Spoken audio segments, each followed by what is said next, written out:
This is Kimberly Rice, and you are tuned into the Secret Sauce Marketing Tasting Show, the groundbreaking podcast for business bosses, professional women, and anyone who is hungry to learn how to create the career, business, and life of their dreams by charting their own course.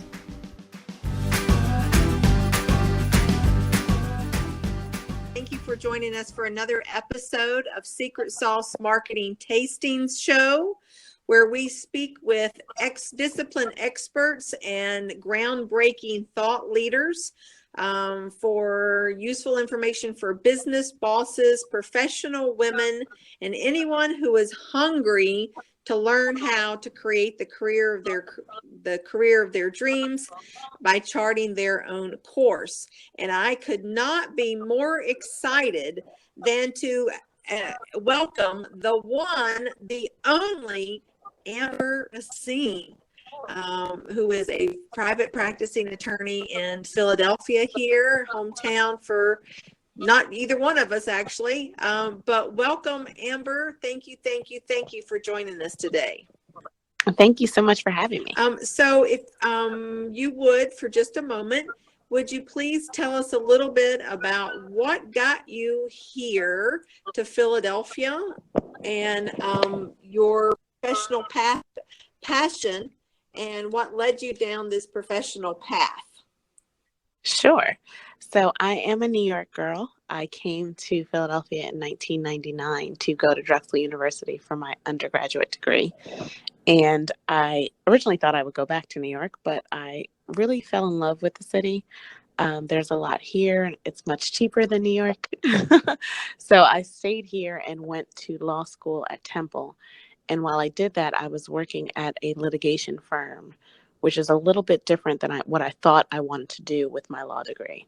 But I realized that I really enjoyed working with people. I liked helping people, and I liked that feeling of helping people. And so I stuck with it, and I became a plaintiff's attorney. I work with people who've suffered injuries, and a lot of the times when they come to see a lawyer, they're at one of the lowest points of their life. They don't really know how to move forward, and they're not really sure of this process that we call litigation. And for me, I really enjoyed it. I really thought that I was helping people directly. You could kind of see the progression from when they come to your office and, they're at their very lowest to when they feel that things are becoming manageable or they're even becoming better, or we're helping them in a way that they did not know was possible when they suffered their injury. And for me, that's really what keeps me engaged. It really keeps you going on those long days. And I've always loved helping people, and I really love that I now have a specialized way to do it. That is such a blessing to find that groove that continues to sustain you day after day. It really is. I mean, there are days with like every, career, every job, that there are days where it's really hard. So remembering why you're doing it is really important.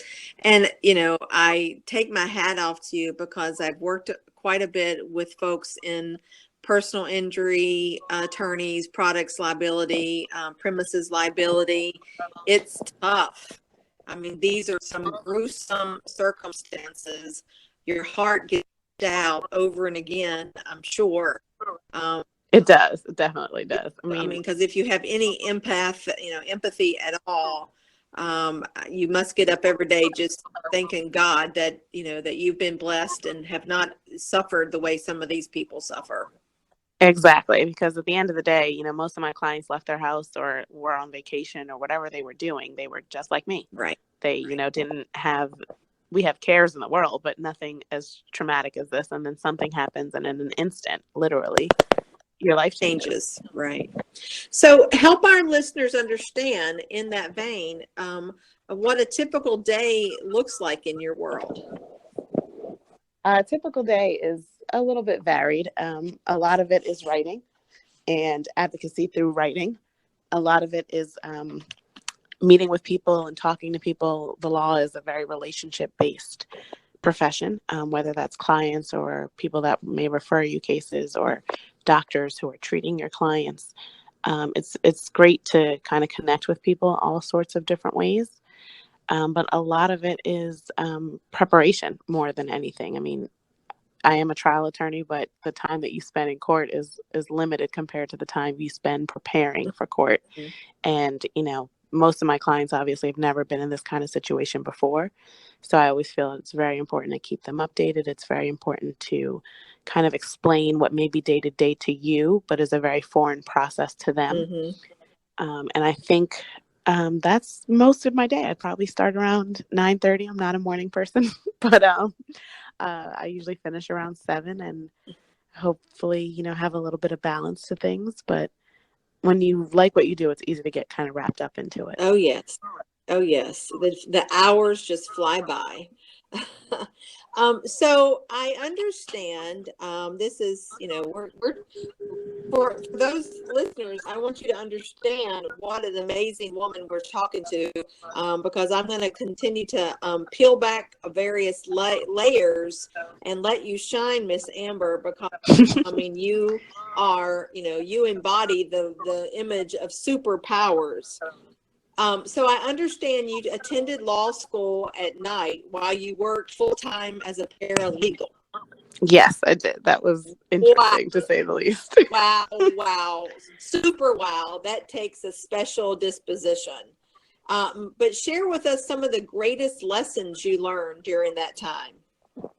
I would definitely say the number one is time management. I mean, you don't have a lot of time. When I'm working 8 hours, I'd have basically half an hour to grab something to eat and get to law school, which thankfully was only a few train stops away. And then some teachers, obviously, or professors, I should say, wouldn't let you eat in class. So sometimes that half an hour included shoving the food down your throat. But, when you wake up at maybe 7:30 and I'm at work until 5:30, I have class at 6. I get out of class at about 9:20. I get home at about 10 o'clock and, you're trying to maybe exercise, eat, do a little something for yourself. Wow. And study. On top of that, you really learn to be efficient with your time. There are some things that I never really thought that I would do. I'm single, and I'd have somebody come and clean up my house when necessary. And I used to feel really guilty about those kinds of things. Like I had my groceries delivered because I didn't really have time to go to the grocery store. Sure. And I used to feel really guilty about those kinds of things and feel really as if they were elitist. And then I really thought about my time and like, I literally did not have time to do laundry, let alone, something major like clean out the fridge or whatever, mundane tasks that can take half an hour that I truly did not have. Right. And I learned to be really efficient at work also. There are days when, something that should take you 45 minutes takes you an hour and a half. And I just didn't have that kind of time because if my boss needed something, there was no way I could stay late. There was usually no way I could work weekends because those were my study times. So I really learned, to focus on what needs to be done, to do it in a very timely manner, and to not feel guilty about certain things that didn't get done or certain things that I had to, farm out to someone else, because there's only one you and there's only 24 hours in a day, which can sometimes seem really long and can sometimes seem really short. So I would say my greatest lessons were time management and to just not let things make you feel guilty, because sometimes it just is what it has to be. So excellent. To say that you now have learned and are a resourceful individual, a boss lady, would be an understatement. And so now you've been working in, it must be a day in the park. You only have one job, right? Well, in theory, I only have one job. Do a lot of pro bono work and a lot of board service, and that sometimes seems like a second job, but second and third and fourth, depending on where I am and what day it is. But I definitely think that those skills are something I'm happy I learned early on, because as a young attorney, I didn't feel the same sort of pressure in my time that a lot of my peers did. Right. Because at that point I did feel like, oh, I can do this. So it's only 10 hours. I can do this easy compared to my old 13-hour days. Not a problem. So that's definitely been helpful. So, how have you brought that forward? You've been practicing now for a little bit over a decade. Mm-hmm. What of those experiences and lessons that you learned when you were doing that double full-time duty, and now you were very quite established in a law firm as as a esteemed member, and we're going to talk about your curricular activities in a few minutes. But how have you integrated those two kind of lives? I think I would say through my board service. So I'm a past president of the Barristers Association, which is the association focused on Black lawyers in the city. And I first got involved after law school because when I was in law school, I didn't really have as much time for networking as I would have liked. But I got involved and I saw the importance of getting involved in things around the community. The barristers not only help Black lawyers, but we do a lot for the Black community. We'll have Know Your Rights clinics. We speak at a lot of elementary and middle schools to encourage children. We have a turkey drive every year that helps to feed people around the holidays throughout the city. And in that same way of giving back, I felt like I now had more time for it and I could serve in that capacity as a lawyer. So I serve on the board for Community Legal Services, which is the largest pro bono organization, actually in combination with Philadelphia Legal Assistance. So they're the two largest pro bono organizations, and I'm on the board for both because I really believe in the work that they do. They help more people than you could even think of with landlord-tenant issues, dependency issues, so many different areas that I get exposed to through that service. And I think having that balance of time that I've learned over the years, it really allows me to kind of dedicate myself to other organizations other than my firm, Mm-hmm. where I feel like my time is well spent and where I feel like I'm giving back. Wow. Your life must be a blossom of blessings overflowing for all that you do. It feels like it some days. Some days you can be grumpy like everybody else. I'll wake up and complain about the weather. And then I think, overall, things are fantastic. I can walk, I can talk, I can breathe on my own. Some of the things that we forget about, Right. other people are taken for granted. I can help people, which to me is like the best feeling in the world. Yes. And, I've been blessed in that what I wanted to do as a kid is really coming true. So Wow. it's funny how sometimes it sticks and sometimes it doesn't, but I'm really, really, really happy. So did you always want to be a lawyer, or how I did did as long as really? I can remember. Wow. That is, I mean, so I don't know if you know the movie Wedding Crashers. Mm-hmm. One of my favorite movies of all times. Will Ferrell in his living room, she's living the dream. So Amber Racine is living the dream. I You am. I tell have to go with yourself all that those. when people are not being happy with you one day. No, I mean, everybody has tough days, but I like to right before I go to sleep think about something great that happened and go to sleep on a positive and try to wake up in a positive way. Absolutely. So let's talk for a few minutes about practicing law while female. Mm-hmm. That's a lot of the focus of our work. We've seen over many, many years the challenges women have much more than greater than their male counterparts. So first I want to ask for your thoughts on how would you characterize or describe your law school experience in connection with preparing you for the practice of law?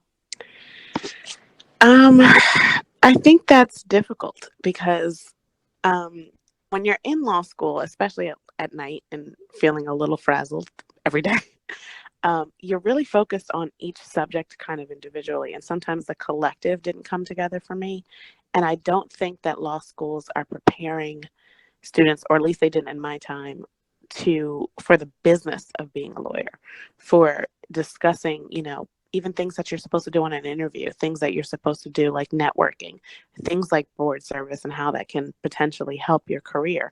I felt like I understood why, but they were really focused on each particular subject Mm-hmm. and each particular, class.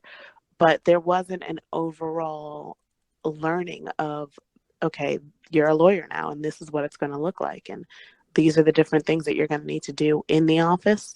There wasn't a discussion really of office politics per se. I was working at a law firm, so that benefited me, but I didn't feel like a lot of my classmates understood certain things, even things as simple as, a paralegal may not be a lawyer, but they're more helpful and they may have more experience than you do. So they're a great resource. But Sure. I didn't think it translated particularly well for me. Well, and you're not alone. As long as I've been working in and around legal services since 1991, I have been on a crusade to bend as many law school deans and associate deans of career strategies and different curriculum fairs, because they don't prepare lawyers for private practice. I mean, you get like, in my view, you get half of an education, how to write a motion or a or do an oral argument, but nothing, when you show up day one at that law firm, how to do billable time or the business of law or the economics or, business development or any of those things. Exactly. And so they're becoming more and more important. I mean, you're getting half of an education. You're getting the technical education. And I guess that's what it's for. But I think that a lot of law schools would benefit from adding either workshops or even, one-off courses where they're just having people come in or having the law students sit and listen to a panel of even what types of law there is to practice at this point. Right. It's so different. I mean, there was an article about Bitcoin and the lawyers that are practicing in that area, and I read it 3 times and still didn't really understand what their day is like. But I think sometimes, the law school model can evolve and should be evolving to help people with issues related to diversity, with issues related to being a woman in a predominantly male profession, with issues as you progress. Your first job is great, but it may not be your last job. And how do you make that transition? Sure. And what does it mean to go from associate to partner? And, what you should be preparing for. This is a long career. And I think law school does help you get to be a lawyer. It helps you get to that first step. But I don't know that we're doing enough to help lawyers get past that first step in law school. Right. Well, I continue to fight the fight. Drexel, you went to, I have, been reaching out to Drexel. I'm actually teaching a course there or a program there on, I believe it's February 12th. I feel so convicted that, I see when they come to start at the practice of law firms, and they just are a blank canvas of what they don't know. It's a shame. It's not really fair to them, paying good money. They've just put aside 3 years of their life, and now once again you know nothing. Exactly. It feels like you're starting all over. Yeah, all over again. I mean, how many times do we have to do this in our lives? So from your unique point of view, what do you feel like needs to change to make practicing law more equitable for women? I think that, we've heard for a long time that women need to lean in and other kind of phrases. And most of the women that I know are doing that. And I think what needs to change is that the people who've held the so-called power for very long need to be prepared to let it go. Yeah. And that's going to happen in a lot of different ways. There are, arguments that I know friends have gone to where they prepped the partner, they wrote the brief, they did everything. And they're there, and the judge will ask the partner, because of course the partner is the one that's arguing, and the judge will ask the partner a question, and the partner has no idea and has to look to the associate. And I think some judges have been pushing attorneys to allow associates and young partners to argue those motions themselves. Yeah. They're obviously prepared. They obviously know the file. They obviously know the record. And those opportunities have to be given to younger attorneys, to diverse attorneys, to women, so that we're taking over the profession. At some point, the generational gap is going to close, right? Because it always does. That's just the way of the world. Mm-hmm. And if we're not preparing people younger than us at all levels of the career, if we're not preparing young people, what's going to happen?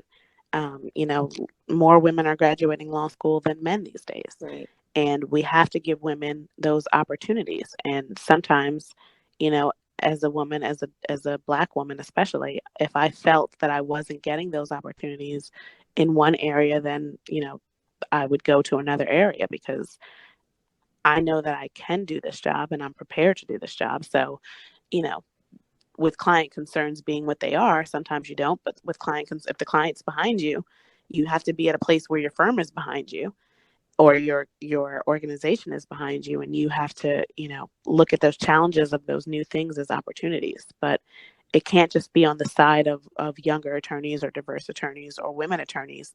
We can't be working alone to make those changes. It really has to come from the top also. Well, that's an interesting point. One of the things that, we see over and over again in our practice and working with law firms and coaching attorneys, young, middle-aged, older. We work a lot with firms in what we call the founder's trap. Mm-hmm. Partners are, winding down or want to wind down, but there's not transparent leaders to build up the natural. And so one of the we see that women, and we know that women, I will stop shy if it's an oppressive environment. But do you feel like, and I mean, you're smack dab in the middle of it. Do you feel like women assert themselves and say, I'm ready to do this. I need you to let me do this? I think it happens, but it may happen at a slower pace for a lot of women. And I think,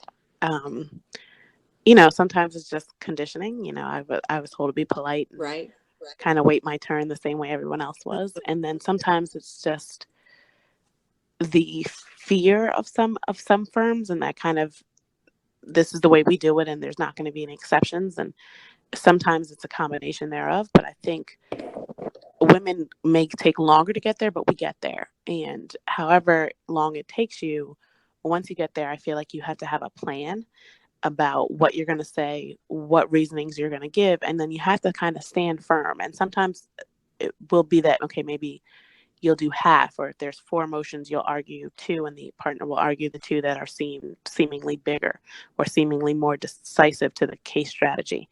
But I think we also need to do a good job, women especially, of keeping track of your accomplishments and keeping track of your wins, because the end of year review is going to come one way or the other, and you think you'll remember, but sometimes February is a flash. It's a memory by the time December comes. So exactly. I learned this from another attorney with the barristers, who told me he keeps a file of his wins. Yes. And it doesn't have to be a humongous win. It can be something you've done well for the first time. Sometimes we downplay our accomplishments, and even if you're not from the rooftop, write them down for yourself. And this way, number one, you remember that on bad days, because we all have them, you remember that, you have kicked butt before and you'll kick butt again. But also when the review happens in December and they're talking about your growth for the next year, not just your compensation, but your growth as an attorney, you can look back at that year and say, hey, this was a really good year. This is what I've done that I've never done before. This is what I've won that we didn't think we were going to win. This is what, the clients that I've originated. And this way, it, and the people at your firm know it. And so it's clear that your value, but you'll also realize how much your firm values you. Right. Spoken like a completely boss lady with wide wisdom there. Thank you for that. I am blown away with how confidently you are standing in your worth and accomplishments. That is just so amazing, because I don't see that a lot from women attorneys. But what you've said is absolutely spot on, perfect. Well, thank you. Because if you don't think you're worth it, and if you can't, point to, and lawyers love to be very analytical and want everything in black and white. And so when you're working for other lawyers, and, it's unlike any other field I've encountered or observed, you've got to have, all documentation lined up, with tabs and, binding and whatever. But if you can point to it, then that's, very analytical. Here it is. This is the facts, Jack. Exactly. And, and that takes investment and time in yourself. I've benefited from a lot of your programming, Kimberly, where you've taught us this is what people expect of women, and this is what you to accomplish, and sometimes that's a tightrope. And I'm not saying it's fair, I'm not saying it's the way it should be, but sometimes you have to recognize it for what it is and figure out how you can advance and make the successes that you want for yourself on that tightrope. And so, I thank you. And I thank a lot of the people who've taught me that you have to invest in yourself and sometimes take these programs and do these extra things with your own time and sometimes with your own money, right, to make sure that, you have the career that you want to have. Exactly. And I mean, and I appreciate you raising that, because that's always been one of my main objectives, is to show and teach women lawyers how to create the career of their dreams by charting their own course. Sometimes you just don't know when you're starting out the path, but if you just keep putting one foot in front of the other and keep moving forward and investing in yourself, as you've said, and that I teach constantly, then you're going to see that, oh yeah, these are the good things that I'm doing, and oh well, I need to make a tweak here or there. And something that I say in our programs all the time is that your career transcends your job. Now, I love that. You should get that on a t-shirt. I know that you work for an amazing firm. I do. I'm really lucky to be here. I love it. And I mean, they're wonderful, solid, Stephen and so many others there that are Tim, who I know and think so highly of. But not all women find themselves in that situation. And they're not in a position where they can advocate for themselves. But yet, because we're taught to follow the rules, too many women stay stuck because they're lucky to have a job. And if I could just speak to that real briefly, I think it's important when you're moving through your career to figure out what you want before you start embarking on job searches. Because I was at a great firm through law school, and I loved it there for a very long time. But in all, between college, law school, and as a lawyer, I was there for 10 years. And I started to feel personally like I wasn't going to grow there as an attorney. I might have grown there in title. I might have grown there as far as responsibility to that, but I did not feel like I was really working towards my personal mission. And I started to look for a new firm, and I didn't do it quickly. I didn't do it in a kind of willy-nilly manner. It took nearly a full year to discover how good different firms were and how they were like me and how I would fit there. Right. And when I became interested in Raines, it was then Raines McCarty. We're now Raines Law and Haymeyer. It was actually through another woman attorney, Regina Foley. Oh, yeah. And I knew Regina because of the Bar Association, which goes to my point about getting involved in things outside of the four walls of your office. Right. Because I knew Regina Foley really well at the Bar Association. And it was through that connection that I even found out there was a potential position here. And Regina and I had lunch.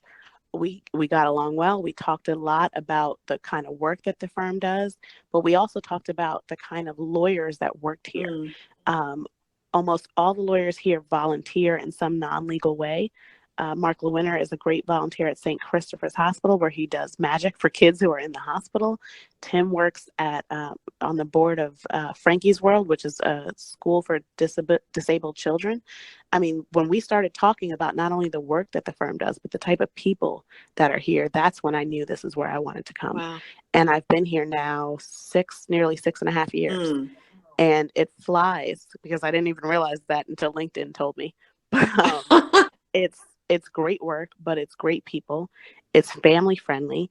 It's the kind of place where I knew I would get the growth that I was seeking at my old firm and wasn't going to get. So here I feel like sometimes we're so busy wondering, will this new firm or will this new organization like me?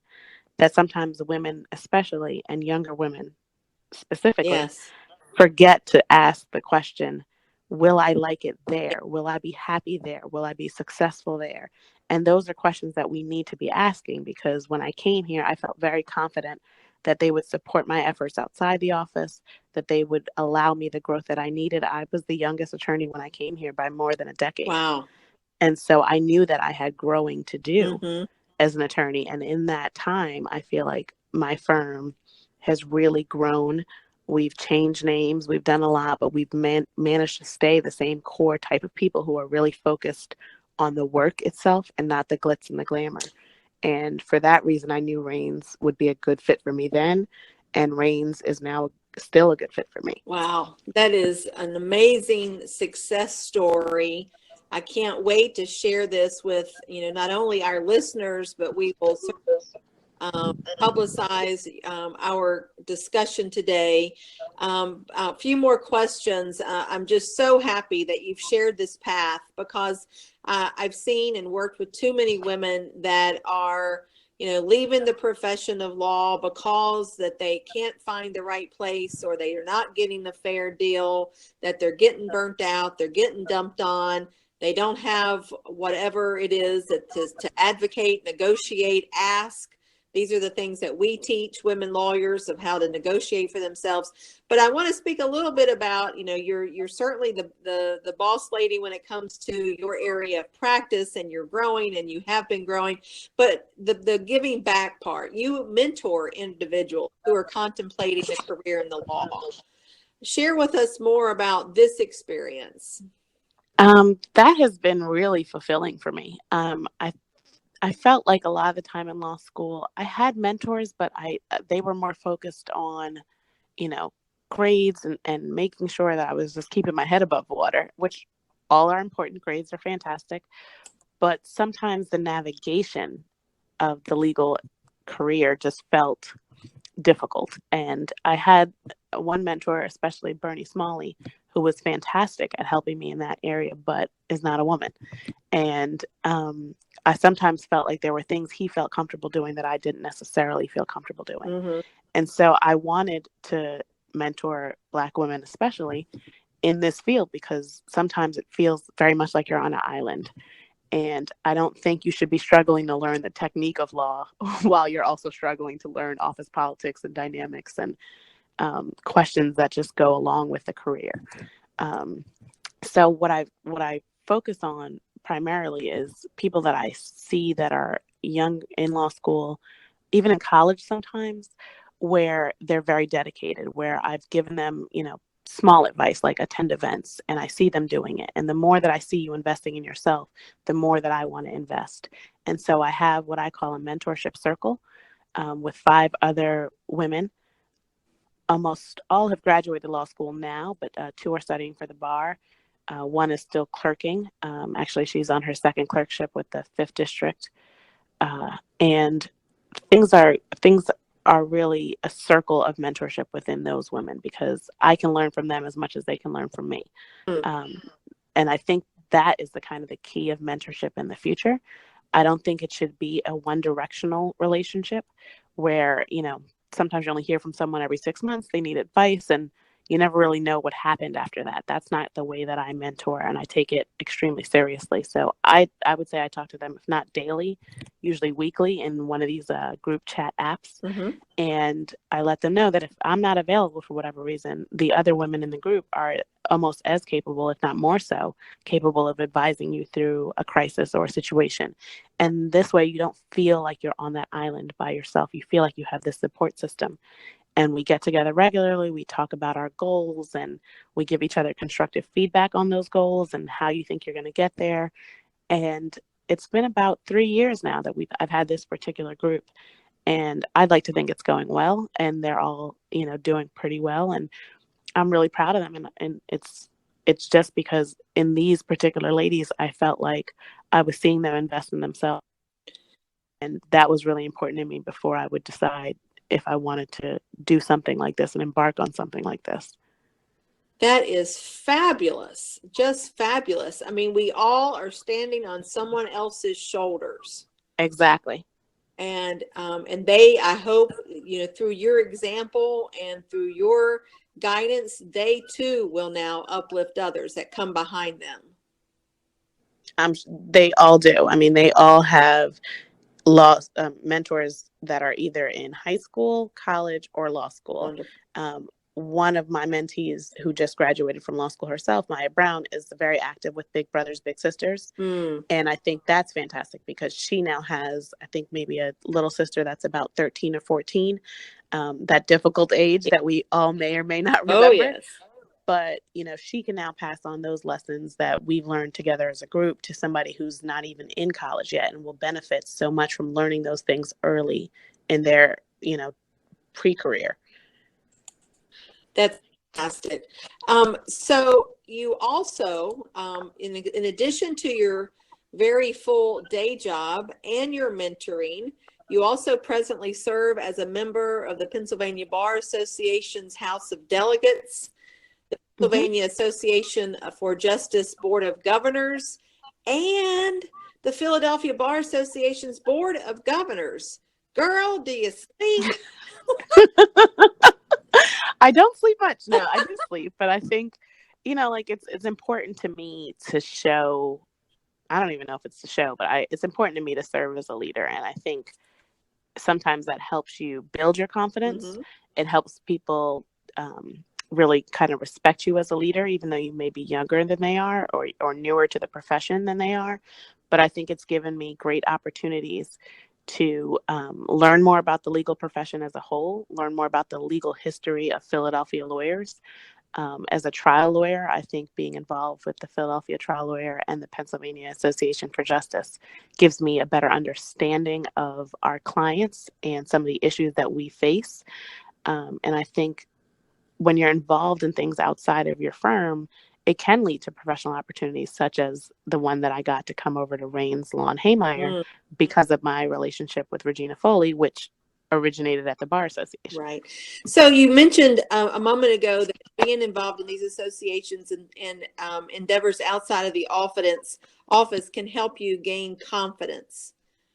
Definitely. And confidence, I like to call myself a confidence catalyst for the programming and training that we do with women lawyers and professionals. So can you talk just a moment about, confidence in the law as a woman, how you have, maybe hit a couple of bumps along the way, but how you have effectively navigated that and now where you are a decade later? I'd say it's like your first 2 years as an attorney, very difficult, especially as a woman. I remember there was a deposition where, I was getting ready and I was all geared up and I had that, bright-eyed, bushy-tailed feeling about myself. And the opposing counsel came in. He was an older gentleman, probably in his 70s, maybe 60s. And he automatically assumed I was like a secretary and thought, and I think asked me to, his exact words were for me to fetch him some coffee. And I remember just feeling angry, but I didn't want to let that anger show because I thought that would distract me. And so I remember I looked at him, I said, the coffee machine is over there. I don't fetch anything for anyone. And then I introduced myself as the attorney for my client. And I sat down and asked him if he was ready to proceed. And inside, I was like shaking between anger and embarrassment and kind of that feeling of, am I handling this correctly? But I just was dead set on not letting that show. And it happens all the time. I can't tell you how many times I've been mistaken for the court reporter or, a secretary of whoever. Yes. And I'm dressed in a suit. I don't have the bag that court reporters carry. I have a briefcase or I have my purse. And it's still prevalent. I've walked into courtrooms and, they say, oh, well, you can't come up here unless you're counsel. And I'm like, I'm the attorney of record. And, how do you feel when you say that? It it drives me crazy sometimes. And sometimes it rolls off my shoulder. I guess it kind of depends on the day. I think I've gotten better at it with time. I think there's like an inner confidence you get as you continue in this career where sometimes those things don't bother you. And sometimes, I work at a great firm and, I'll name drop if that's what I need to do. My name, Stephen's name, people start to take you a little bit more seriously. But I think it's a confidence within yourself when you start really realizing that you can do this career, that you are as competent. I've told male attorneys on the record that just because you've been doing something for a long time doesn't mean you're good at it. Right. It doesn't automatically mean that you're better at it than me. Length and skill are two very different things. And they understand my meaning, and they usually start to act right at that point, because I've also said, we can stop this right now and call the judge. And it's not something I'm afraid to do, especially as we have more women judges, especially as we have more diverse judges. But I'm not going to sit there and let my client be taken advantage of. Because at the end of the day, when you're trying to take advantage of me, you're taking advantage of my client. Right. And you can, treat me however you want. I'm not really going to remember you at the end of the day. But you will not take advantage of my client because you perceive me as being young, or you perceive me as being unqualified. I may be young, but I'm not unqualified. Oh my goodness. I'm so excited for you. So I want to be respectful of our time, and I have just a couple more fun questions. Sure. Well, I think they're fun. I hope they're fun. If you could give your younger self one piece of professional advice, what would it be? Oh, that's a good one. I would probably tell myself to stop stressing as much. I mean, there was times when I'd wake up at 2:00 in the morning, like, did I do this? Did I do that? Did I do this correctly? And some of those problems were big, but sometimes they were very small issues that wouldn't even matter in like 48 hours, Right. let alone 48 days. So if it's not going to matter in 2 days, then it probably doesn't need your full 100% stress overload. And to just breathe and kind of move through things, but that things have a way of working out. Yes. So when you're not completely consumed with professional responsibilities, how do you enjoy spending any leisure time? I love reading. I love finding new BYOBs in Philadelphia. And I am a reality TV junkie. What books are on your bedside? Right now, I'm reading Michelle Obama's Becoming. I'm nearly finished with that. I love it, but I love it so much that I've been reading it slowly instead of binging it. It's kind of like a nice glass of red wine. Yes, like just relax, read a couple pages. Don't go too far, because then I'll finish it in 2 days and be sad. But that is what's currently on my nightstand. I saw her when she came to Philadelphia in November. I could not see her. I did not get to go, and I was so sad. But I did see her at the Pennsylvania Women's Conference the year before. Yes. It was enlightening. I'm going to send you a couple of things that I think will be meaningful for thank you. in regard to that when we were there. So the last thank you so much for this time, Amber. This has been so incredibly uplifting and illuminating. So I want to give our listeners the best way to connect with you. Any way that you would like to share. Oh, sure. I love social media, specifically Twitter.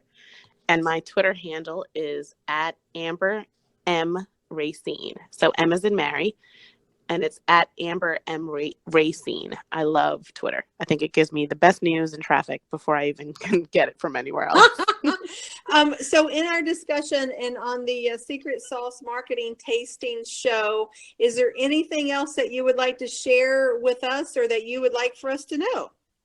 I'd really just like to thank you for having me, and to encourage anyone listening to reach out if they have any questions, if they have any concerns, if they're interested in the law, or if they, want to pick my brain about anything. And other than that, I really just want to thank you for what you do, and thank you for the help you've offered through the years, through a lot of the Philadelphia Bar programs and other programs that you do. But I just want to encourage women who are listening to believe in yourself and invest in yourself, and you'll be able to do anything. Right. Because like Michelle, we are all becoming. That is very true. And it's a continuous process. It is not a destination ever, but a journey. Correct. Thank you so much. And listeners, thank you so much for tuning in for another episode of the Secret Sauce Marketing Tastings today with the awesome Amber Racine. Until next time, keep moving forward.